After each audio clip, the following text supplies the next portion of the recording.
Hey everybody, this lesson is joint and inverse variation. So we did direct variation back in chapter 2, and I'll remind you what that's all about. And this one's inverse variation. So here's our board problem here. So if you travel 182 miles in 3.5 hours, I should have a comma there, sorry about that.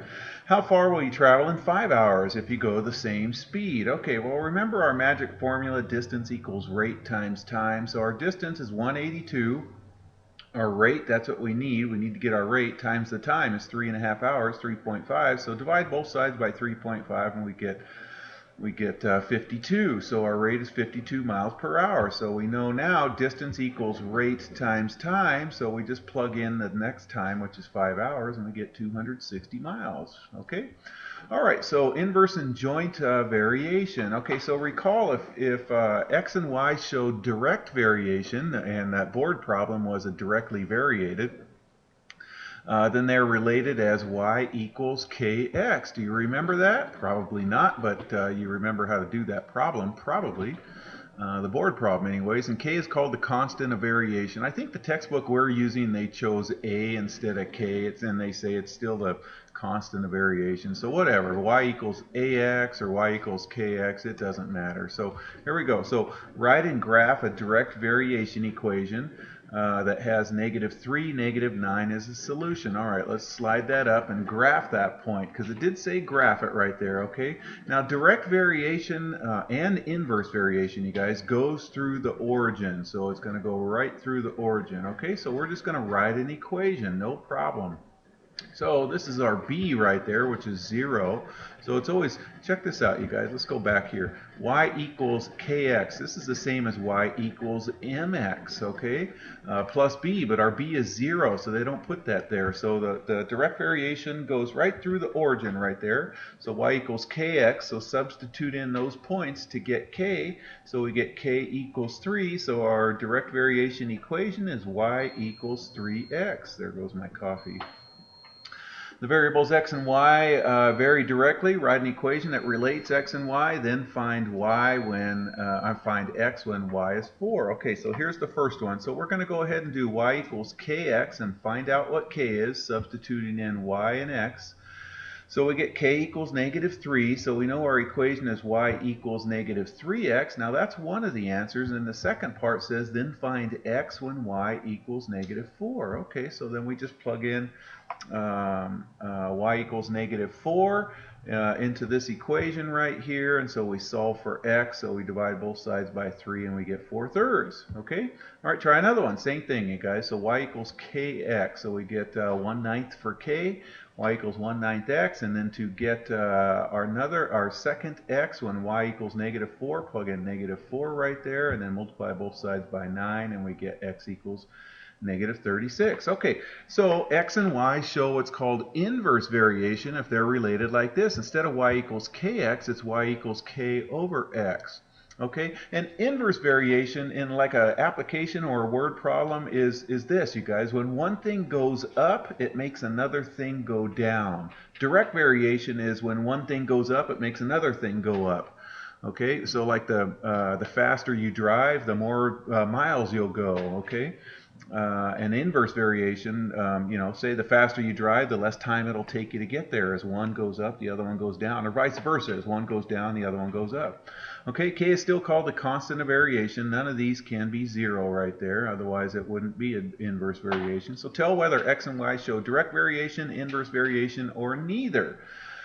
Okay, so what we got to do is solve for y on these, because y equals kx is direct and y equals k over x is inverse. Okay, this +3, that means it doesn't go through the origin. That one's neither. So let's solve for y on these guys. Okay, and then so when we solve for y, we get these. We divide both sides by x. Now we can see that this is inverse. The constant of variation is 7. This one's neither. This one's direct, and the constant of variation is 4. Okay, it doesn't say to say the constant of variation, but it's always good to recognize that.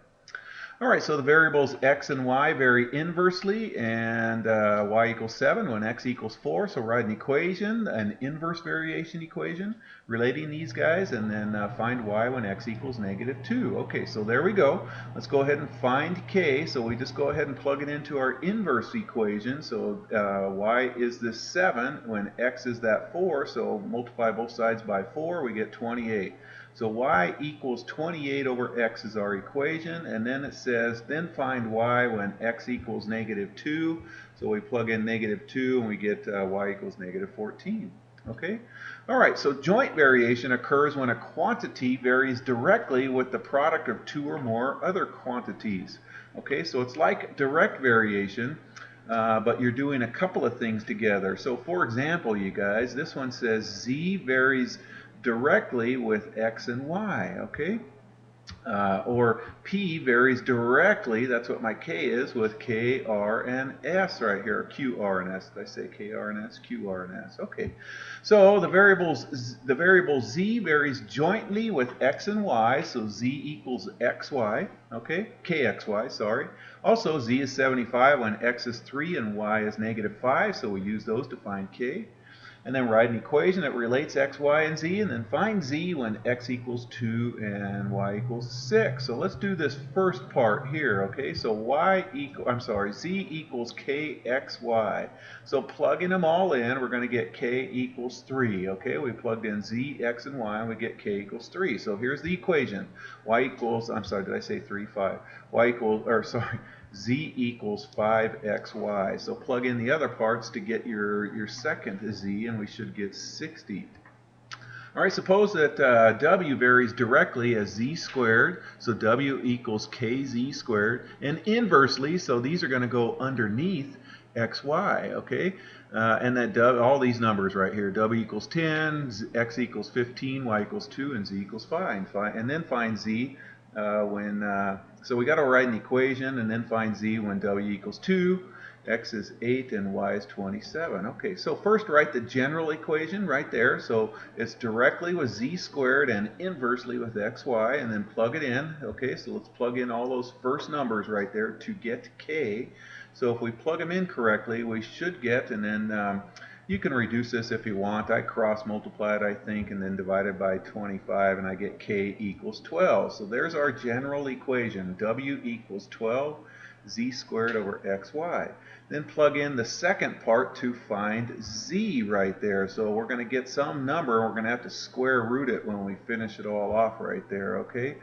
So clean it up and then cross multiply and divide by 12, and we get z equals 6. Now in algebra it's plus or minus 6, but in direct and inverse I skipped that part of the definition. If all these numbers are positive, then they're going to be positive, so there wouldn't be a plus or minus. It would be minus if all of these were minus also right there. So it's just plus on this one, okay?